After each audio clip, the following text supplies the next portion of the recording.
their voices shaky but teasing. Bloody Mary, Bloody Mary, Bloody Mary. They kept saying the words, laughing nervously between each call. Suddenly, Shade let out a scream. It was the last week of their final term in high school, and everyone was excited about graduation. 6 friends had gathered in Adaeze's living room for a sleepover to celebrate. The room was filled with laughter and music, a break from all the stress of finishing school. Adaeze, the host, was always the bold one who came up with wild ideas. Then there were her friends, Bayo, the funny guy, and Femi, who was quiet but brave. Akin was the natural leader, Amina was the skeptical one, and Shade was sweet but got scared easily. That night, Adaeze suggested they play a game that she said would make the night unforgettable. "Let's play Bloody Mary," she said with a mischievous grin. Amina frowned. "Are you serious? That's a kid's game." Adaeze rolled her eyes. "That's the point, Amina. We're almost adults. Let's do something fun. Or maybe something spooky." They all gathered in front of the mirror in Adaeze's parents' room, the only room with a full-length mirror big enough for all of them to see themselves. They turned off the lights, and Adaeze lit a single candle. The flickering flame cast shadows on the wall, and a chill spread through the room. It was so quiet that even the house seemed to hold its breath. "All right, everyone close your eyes," Adaeze said. They each placed a finger on the mirror and began to chant together, their voices shaky but teasing. Bloody Mary, Bloody Mary, Bloody Mary. They kept saying the words, laughing nervously between each call. Suddenly, Shade let out a scream, and everyone jumped. "What's wrong?" Femi asked, his voice sounding a little uneasy. Shade shook her head, her face pale. I thought I saw something," she whispered, staring at the mirror. They all looked at the glass. There was nothing there, just their own nervous reflections looking back at them. "See? Nothing to worry about," Akin said, trying to calm everyone down. "It's just an old superstition." They laughed, but it sounded forced, and the uneasiness stayed. They left the room and tried to go back to having fun, but something felt different. The joy seemed fake now, and a strange chill stayed in the air. That night, Amina had a dream. She was standing in front of that same mirror, and her reflection was staring back at her with a twisted smile. She tried to move, but her feet were stuck to the ground. Her reflection stepped out of the mirror, its eyes hollow and black, and began walking toward her. Amina tried to scream, but no sound came out. She woke up drenched in sweat, her heart pounding like it would burst out of her chest. The next day, Amina told the others about her nightmare. "You're just scaring yourself," Bayo laughed, though his eyes showed he was worried. But as the day went on, they all started feeling like something was wrong. Femi said he saw shadows moving in the corners of his eyes. Adaeze thought she heard whispers when she was alone in her room. And Shade, who was always easily frightened, refused to look in any mirrors at all. That night, Akin didn't come home. His mother called each of his friends, asking if they had seen him, but no one had. The next morning, they found Akin's body in the old abandoned well near Adaeze's house. His face was pale, his eyes wide open, like he had seen something terrifying before he died. The group was in shock. No one wanted to say it out loud, but deep down, they all knew it had something to do with the game they played that night. The second night, Femi heard someone calling his name. He woke up, sweat on his face, and saw a figure standing by the door, a twisted version of himself, its face twisted in a horrible grin. The figure raised its hand and pointed right at him. The fear spread through the group like poison. Each of them felt like something dark was closing in on them. They tried to stick together, but the fear was tearing them apart, and they started to mistrust each other. Every reflection seemed like a window into something evil. Every whisper a reminder that whatever they had called was coming for them, one by one. By the fourth night, Shade was found dead, her eyes gone, her fingers bloody, like she had tried to fight off something they couldn't see. The survivors, Amina, Bayo, Femi, and Adayeze, knew they had brought something terrible into their lives, and it wouldn't stop until they were all gone. "We need to end this," Amina whispered, her eyes hollow from lack of sleep. "We need to break whatever curse we started." But Adayeze was silent. She stared at her reflection in the window, her face tired and pale. "Maybe it's too late," she whispered, her voice cracking. "Maybe we're already dead." Bayo shook his head fiercely. "No, we can still fight this. We have to." He grabbed Adeze's hand, but she pulled away, like his touch hurt her. "We called it," she said, her voice barely audible. "And now it's here." On the 5th night, Bayo decided to take action. He gathered the others in Adeze's living room, a determined look in his eyes. "We need to face it together," he said. "Maybe if we confront it, we can end this once and for all." Amina nodded, her hands trembling, while Femi clenched his jaw, trying to keep his fear in check. Adeze, however, looked defeated, her eyes hollow, like she had already given up. Boyo held up a piece of paper, covered in strange symbols. "I found this in an old book in my uncle's library. It's supposed to banish spirits," he explained. "We have to say the words together, and we need to do it in front of the mirror where we started all of this." They hesitated for a moment, the memory of what had happened the last time they stood in front of that mirror still fresh in their minds, but they had no other choice. They walked slowly to Adeze's parents' room, their hearts pounding. The mirror stood there, reflecting their tired, frightened faces. Bayo lit a candle, just like they had done the first time, and placed it on the floor. "Everyone put your hand on the mirror," Bayo instructed. They obeyed, their hands trembling as they touched the cold glass. Boyo began to read the words from the paper, his voice steady but strained. The others joined in, their voices shaky and weak. As they chanted, the air in the room grew colder, and the shadows on the walls seemed to stretch and twist. Suddenly, the candle flickered and went out. The room plunged into darkness, and they heard a low, echoing laugh that seemed to come from everywhere at once. Adeze let out a gasp, her eyes wide with terror. "It's here," she whispered, her voice barely audible. A dark figure appeared in the mirror, its face twisted and featureless, like a shadow come to life. It reached out from the glass, its hand moving toward them.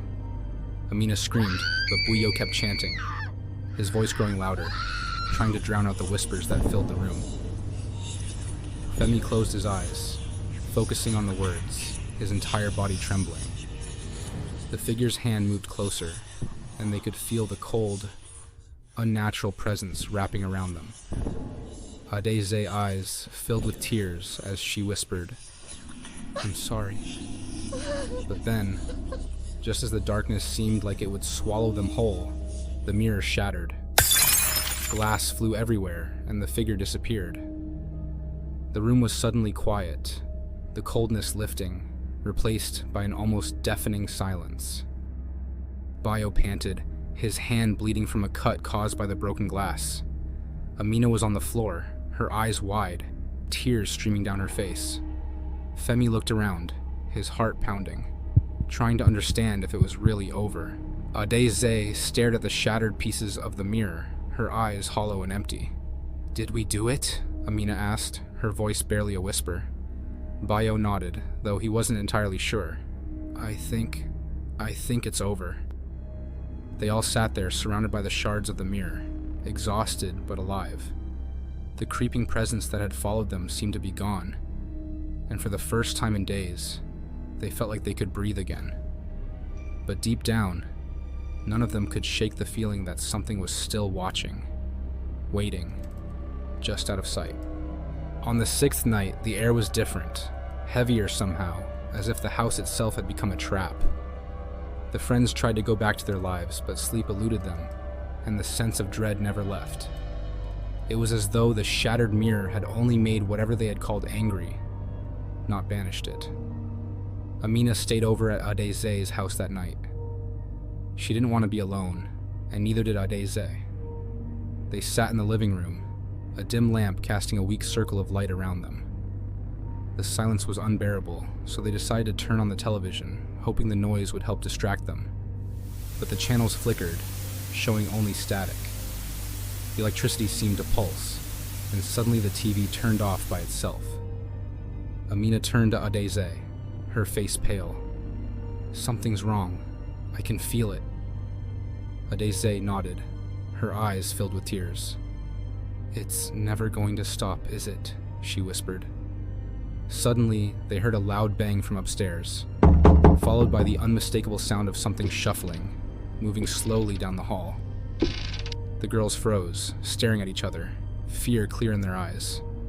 Adeze stood up, her body trembling. "We need to check it out," she said, her voice barely audible. Amina shook her head. No, we can't."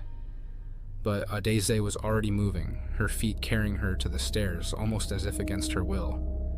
Amina followed, her heart pounding so loudly she could barely hear anything else. Each step they took seemed to echo throughout the silent house. As they reached the top of the stairs, they saw the hallway stretched before them, dark and menacing. At the far end, a shadow moved, a figure, barely visible, its head tilted unnaturally to the side. It was coming toward them, its feet dragging across the floor. Adeze gasped, grabbing Amina's hand. "Run," she whispered. The two girls turned and bolted back down the stairs, their feet pounding against the wooden steps. The air grew colder with each second, and the whispers returned, louder this time, echoing through the house. They reached the living room, slamming the door shut behind them. Amina's hands shook as she tried to lock it, her fingers fumbling. "What is it? Why won't it leave us alone?" she cried, tears streaming down her face. Adeze turned to face the door, her eyes wide and terrified. "It's not just the game. It's us. It feeds on our fear. It's getting stronger because we're afraid." Bayo and Femi, who had come over after hearing strange noises from Adeze's house, burst through the front door, their faces pale. "We heard you scream," Femi panted. "What's happening?" Before anyone could answer, the lights flickered again, and the door to the living room began to shake violently, as if something was trying to break through. "We have to fight it," Bayo yelled, his voice barely audible over the noise. "We can't keep running. We have to stand our ground." The door burst open, and the dark figure stood there, its hollow face staring at them. The room grew colder, and it felt like all hope was slipping away. Bayo stepped forward, his hands shaking but determined. "This ends now," he shouted, holding up the piece of paper with the symbols, his voice cracking as he began to chant. Amina, Adeze, and Femi joined him, their voices blending together, shaky but growing louder. The figure seemed to waver, as if struggling against their words. The whispers grew deafening, the cold air almost unbearable. The figure lunged toward them, but just as it reached out, the paper in Bayo's hand began to glow. A bright light filled the room, and the figure let out a horrible, echoing scream. The darkness seemed to dissolve, the cold lifting as if a heavy weight had been pulled away. The figure vanished, leaving the room silent and still. The friends stood there, breathing heavily, their bodies trembling. Bayo dropped the paper, his hands bleeding from the effort. They looked around, the fear slowly fading, replaced by a fragile sense of relief. Amina sank to the floor, tears streaming down her face. Is it really over?" she asked, her voice barely a whisper. Bayo nodded, though exhaustion was evident in his eyes. "I think we did it. This time, for real." That night, they decided to stay together in Adeze's living room, too scared to be apart. They took turns keeping watch, the others trying to sleep, but the exhaustion was heavy, and eventually, everyone drifted off. In the dead of night, Femi awoke to a strange noise. It was soft, like a whisper, barely noticeable. The room was dark, and he could see the others sleeping. The whisper grew louder, and Femi's eyes widened in horror as he realized it was coming from the broken shards of the mirror they had swept into a corner. Suddenly, one of the shards began to move, sliding across the floor as if pulled by an invisible force. Femi tried to call out to the others, but his voice was caught in his throat. He watched, frozen, as the shard lifted into the air, the sharp edge glinting in the dim light. Before he could react, the shard flew straight toward him, slicing across his arm.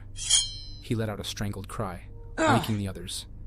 Bayo, Amina, and Adeze scrambled to their feet, their eyes wide with terror. "Femi!" Amina screamed, rushing to his side. Blood dripped from his arm, and his face was twisted in pain. The whispers grew louder, filling the room, and the shards of glass began to shake, rising from the floor one by one. The shards flew towards them, and they ducked, trying to avoid the deadly glass. Bayo grabbed the paper with the symbols, his hands shaking as he tried to read the words. But the whispers drowned out his voice, making it impossible to concentrate. The shards kept coming, and in the chaos, one of them struck Femi in the chest. His eyes went wide and he gasped, his body going limp in Amina's arms. "No!" Amina screamed, her voice filled with anguish. She held onto Femi, her tears falling onto his lifeless face. The room fell silent, the shards dropping to the ground as if whatever force had been controlling them had suddenly let go. Bayo and Adeze stared in shock, their bodies trembling with fear. Amina looked up, her face streaked with tears.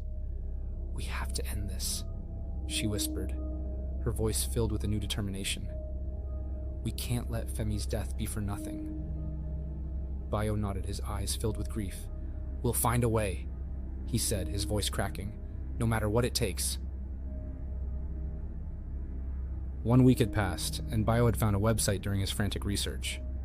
One that talked about ancient methods of binding spirits, but it was risky.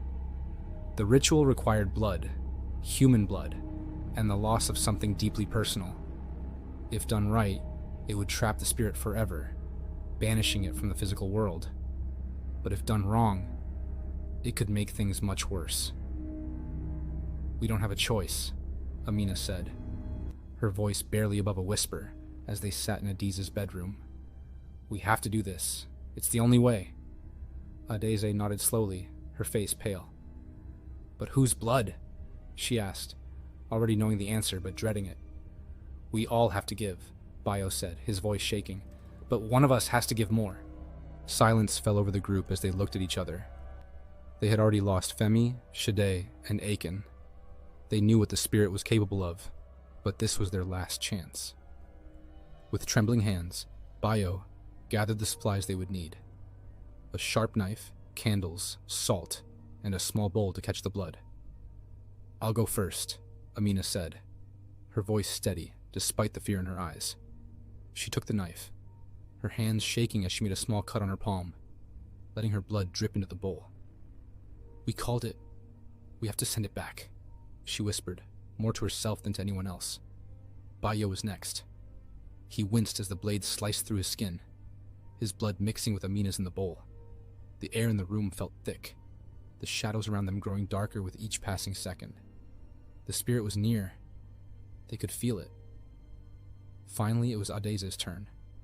She hesitated, her eyes wide with fear. "What if this doesn't work?" she whispered, looking at her friends. "What if it just makes things worse?" "We don't have time to be scared," Amina snapped, though her own voice trembled. "Just do it, Adeze. It's our only chance." Adeze swallowed hard, then took the knife and cut her palm, adding her blood to the bowl. As soon as her blood touched the others, the temperature in the room dropped sharply. The candles flickered wildly, and the mirror began to cloud over, the surface rippling as though it were made of water. "It's here," Bayo whispered, his eyes fixed on the mirror.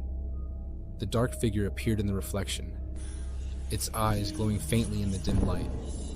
It moved closer to the glass, its twisted smile growing wider. The room filled with a low, menacing whisper that seemed to come from everywhere and nowhere at once. "Who will give themselves to me?" the voice echoed.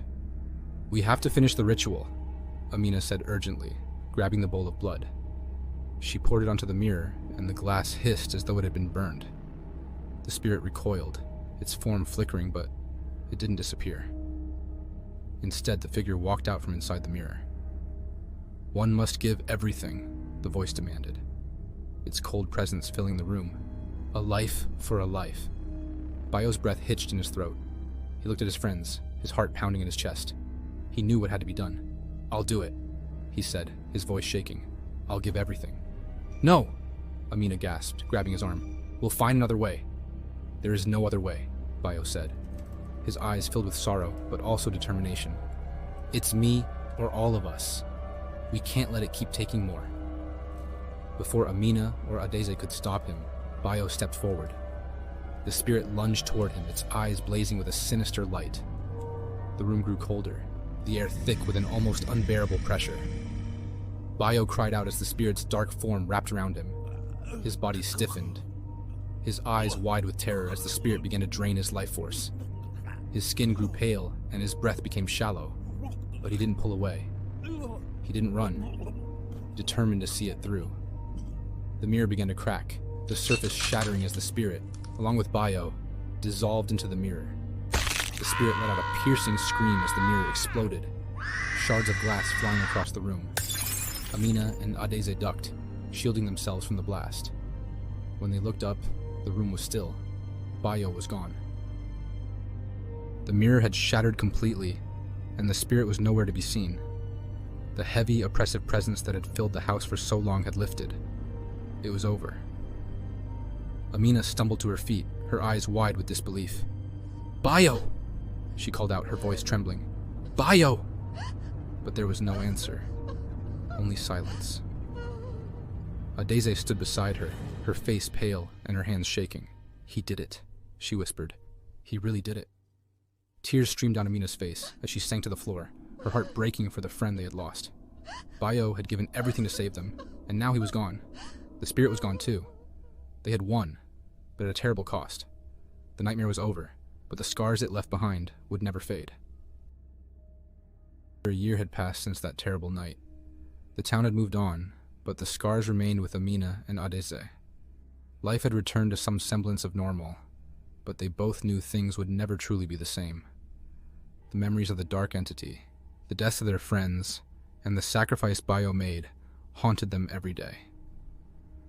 If anything, the silence was the worst part. The oppressive presence that had once loomed over them had vanished, but with it went their sense of peace. Every shadow, every reflection, seemed to remind them of what they had faced and lost. The guilt hung heavy on their hearts, especially for Amina, who couldn't shake the image of Bayo's final moments, the look of terror in his eyes and the way he gave everything for them. Adeze's house was sold not long after the incident, and no one wanted to live in it for long. Rumors spread among the townspeople, whispers of strange sounds and cold drafts in the night. Some said the house was cursed. Others said it was haunted. Amina had left town shortly after graduation.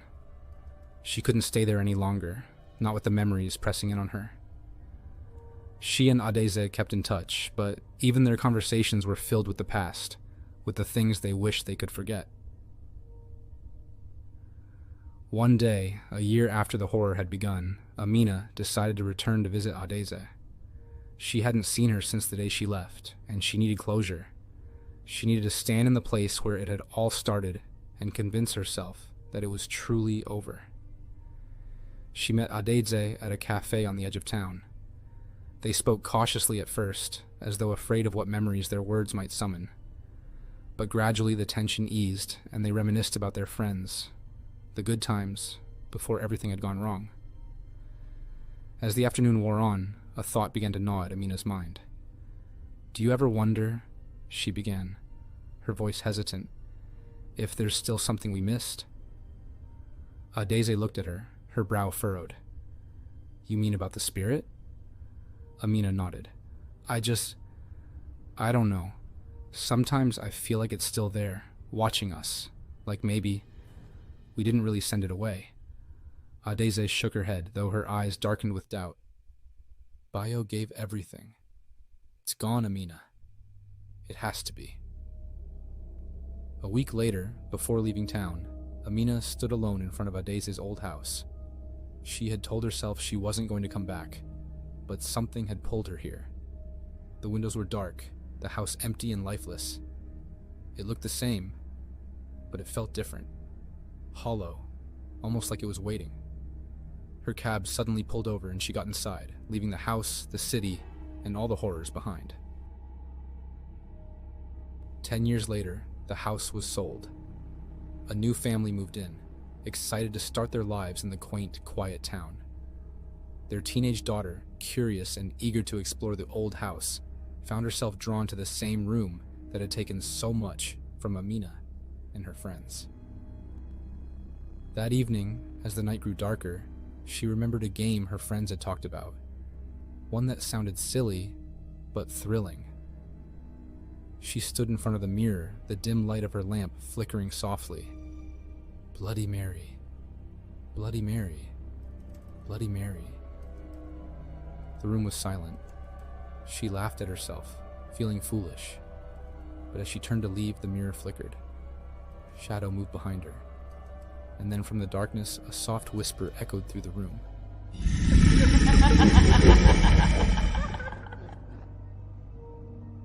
Thanks for watching. If you're new here, or if you have been watching without subscribing, do not forget to hit the subscribe button. Give this video a big thumbs up and drop all your comments below. Stay glued because we have so much more coming your way.